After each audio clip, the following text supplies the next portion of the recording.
Hello, I'm John Burns, and thank you for watching the Westminster Canterbury Richmond construction update for August. Starting out today, we want to share the work ongoing and upcoming at the Vitality apartment building behind me. We are very excited to announce that the last piece of steel will be installed on Friday, August 4th. It's a tradition for the construction team to celebrate the final steel piece being raised with a topping off ceremony. This ceremony involves the crew signing a final piece of steel, a good photo opportunity, and a barbecue. If you want to watch the final topping off from the comfort of Camilla's, we'll be hosting an ice cream party. Look for details in Touchdown or the Tails. Up on the tower, the teams continue with the early morning concrete on steel pours, with just a couple more floors to complete. Also, you may have noticed and wondered about the large tarps being hung from the side of the tower from time to time.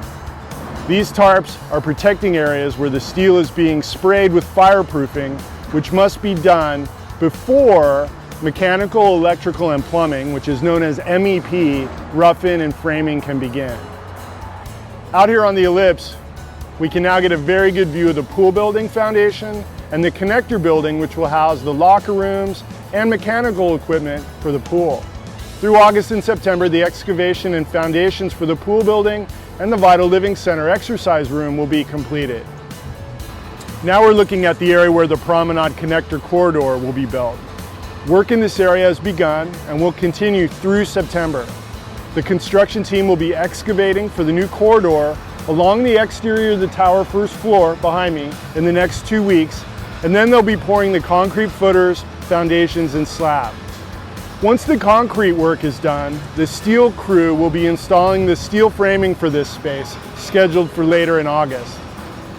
After steel, the corridor will get roofed and temporarily closed in so that the exterior wall behind me of the first floor of the tower can be removed, which is scheduled for early September.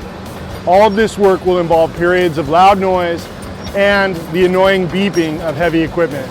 We'll communicate with residents of the tower when the louder work will be happening. Many of you have asked about the large white blocks. These blocks are called geofoam. It's structural backfill used against the below ground foundation walls to protect the walls and protect the waterproofing from construction activity. All these blocks will disappear below ground in the coming weeks. Now we're out on the Village construction site and we're getting a really good sense of how hot it is out here. As you can see behind me, Village Apartment Building 3 is getting roofed, the windows are on, the crews are preparing for siding. Inside the building, walls are going up and the apartments are really starting to take shape. Buildings 1 and 2 are out of the ground, with slab-on steel concrete being completed for Building 2, and Building 1 is not far behind. Lastly for today, excavation for the clubhouse has started, and we really should see some nice progress on that building in the coming months. The clubhouse is expected to take about 8 months to complete. We're really excited with how these projects are taking shape, and we can't wait to get you inside next year. Thanks for joining me today. We'll see you next month.